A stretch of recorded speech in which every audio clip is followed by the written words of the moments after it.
guys, welcome back to Food Prep Guide. If you feel a little bit confused, a little bit frustrated by conflicting canning advice online, this video is for you. I have been canning for a few years now and I still see advice floating around on the internet that makes me go, wait, what? And here's the part that to me makes it kind of hard to cut through the noise. It is that some of this advice is trending with millions of views on social media. Some of the things that we might find have 10,000 saves on Pinterest. Some of these things our neighbors might swear by, and some of these things our great-great-grandparents may have done. But just because something is popular doesn't mean it's safe. Now, before you think I'm about to scare you away from canning, I am not. Canning is one of my absolute favorite skills and favorite hobbies, and it is extremely safe when you know what you're doing. But there are a few myths out there that I think we should clear up, like this one. Very commonly stated, but also very misleading. So today I'm walking through 11 canning myths that I hear a lot and cover what the science has to say about it.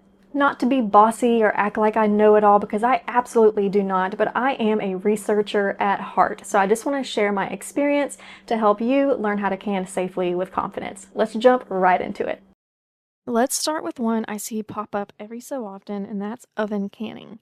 The idea is that instead of using a water bath or pressure canner, you fill your jars with hot food, place them in the oven, heat them to around 250 degrees Fahrenheit, and let them process that way.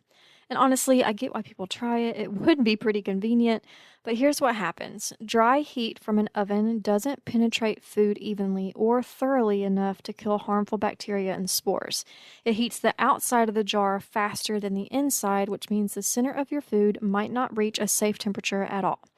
Plus, canning jars aren't made for dry, intense oven heat. They can crack or shatter, and I've heard some pretty startling stories about just that happening. And because a jar seals doesn't mean the contents are safe. A seal just means there's a vacuum. It doesn't tell you whether dangerous spores have been killed inside. So if you've seen this method online, I recommend skipping it and stick with water bath or pressure canning.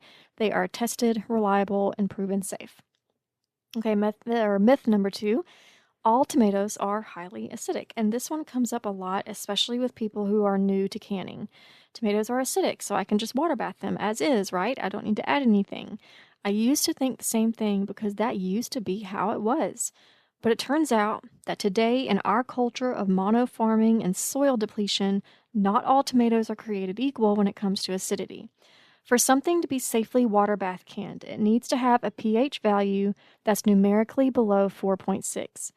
Some tomato varieties, especially heirlooms, which can be bred to be sweeter, aka lower acid, can have a pH value higher than what is safe to water bath can.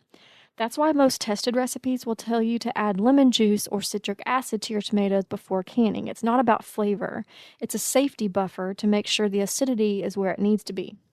Now, this is a great example of where we can use our own brain and our own research to still remain safe in our kitchen. I do not automatically acidify my tomatoes just because of this rule in the canning world.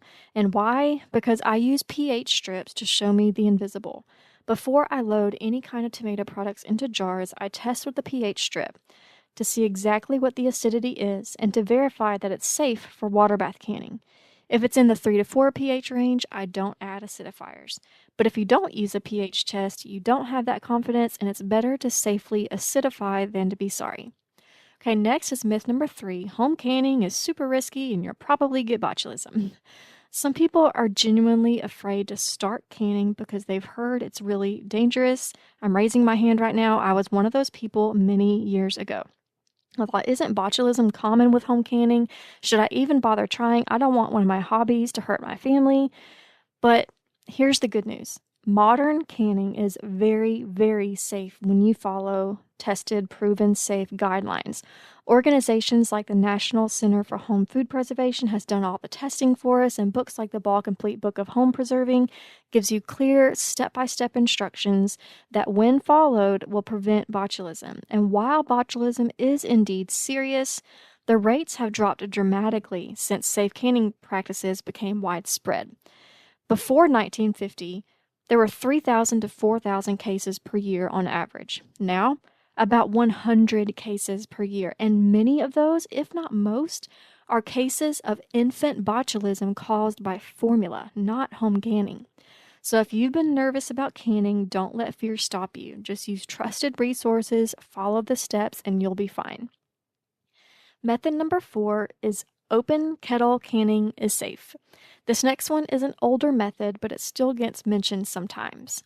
With open kettle canning, you cook your food, pour it hot into the jars, put the lid on, and that's it. No processing, no water bath canning, no pressure canning, just put them food in the jars. The idea is that the contents inside the jar cools and creates a vacuum. Unfortunately, even though the jar might seal from the vacuum created from going from hot to cold, the heat from the food alone isn't enough to kill harmful bacteria and spores. This is especially risky with low acid foods, but even with high acid foods, you're not getting the consistent heat needed for safety. I know it seems like a shortcut, but it's one that is absolutely not worth the risk. Processing your jars properly only takes a little bit of extra time, and it makes all the difference in the world. Myth number 5. Flipping jars upside down is a safe form of canning. This one is called inversion canning, and you've probably seen it online or heard about it from relatives maybe. The method goes like this. You fill the jar with hot food, screw the lid on tight, then flip it upside down for a certain period of time. The idea, similar to open kettle canning, is that the hot food will push out the air, sterilize the underside of the lid, and then create a vacuum seal as it cools. But here's the tricky part. It often does create a seal. You might hear that satisfying pop noise, the lid will be sucked down tight, and that's why many people think it works. But again, a sealed jar is not the same as a safe jar. The real issue is temperature and time. To kill dangerous bacteria like Clostridium botulinum, which causes botulism, you need to hold the contents at a specific temperature for a specific amount of time. Just pouring hot food into a jar doesn't guarantee a high enough temperature sustained for long enough to kill those spores. There's also a bit of a mechanical problem. Flipping jars while they're hot can damage the sealing compound on the lid or cause uneven contact with the rim, which can lead to seal failure later, sometimes weeks after you store the jar. And this is really a more common issue these days when companies are kind of skimping on the rubber that goes on their seal. It just doesn't seem as strong as it used to be. Now, real quick, if you're enjoying this and want to learn more about safe canning, we have an entire self-paced online canning class complete with written lessons, video tutorials, and beginner-friendly recipes. If you're interested, comment canning class below and I'll send you the link. Okay, let's keep going with myth number 6. You must pre-sterilize all canning jars. Okay, so this myth won't hurt you. It'll just waste your time. A lot of people think you have to boil all of your jars for 10 minutes before filling them. But here's one area where we can so-called cut corners and still do it safely. Because the canning process itself sterilizes the jars along with the food inside. The only time you actually need to pre-sterilize your jars is if your processing time is less than 10 minutes, which is actually pretty rare. Every now and then I'll come across a jam or jelly recipe that says to process for 5 minutes. I just go ahead and bump it up to 10 minutes to take care of sterilizing the jars. With canning, it's okay to process for longer than necessary, just not shorter. So if your recipe needs to process for 10 minutes or more, just wash your jars well with hot soapy water and keep them warm so they don't crack when you fill them with hot food, and you're all set. One less step to worry about.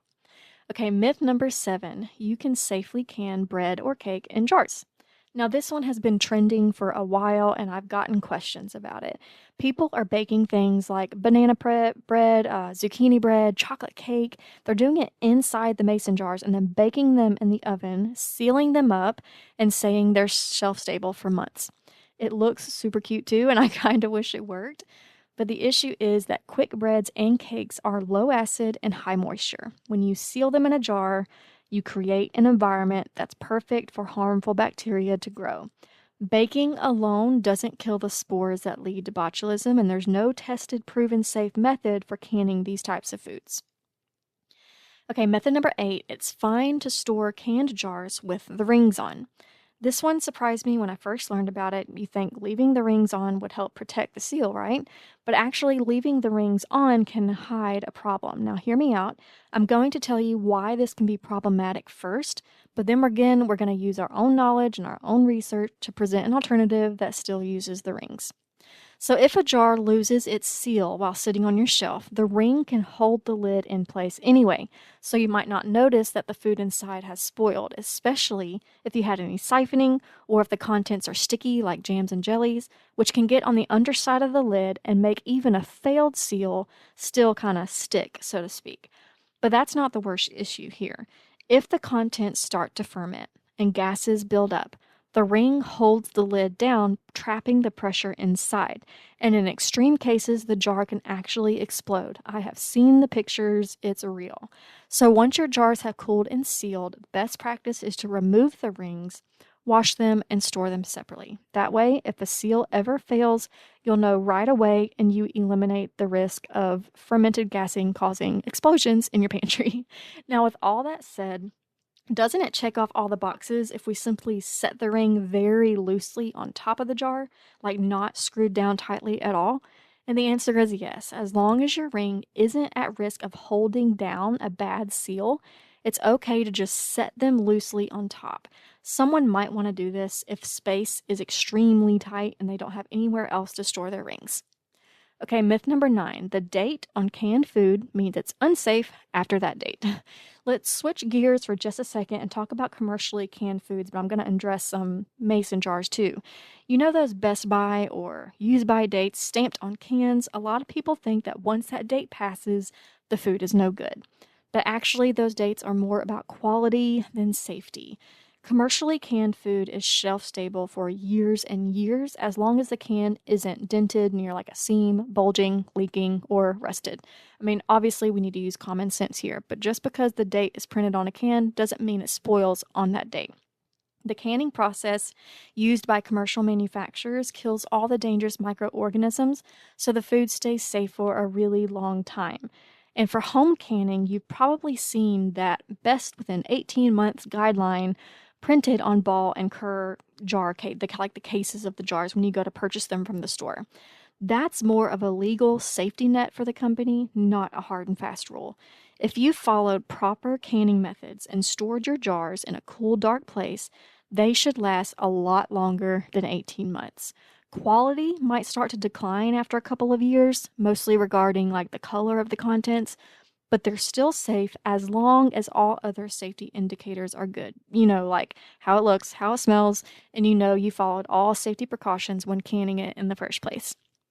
Okay, finally, myth number 10. The social media trend of canning cute mini cheesecakes is safe. This is a newer trend I've seen on YouTube, Facebook, and Instagram. Mini cheesecakes baked and sealed in jars, supposedly shelf-stable and giftable. They are adorable. I totally see the appeal.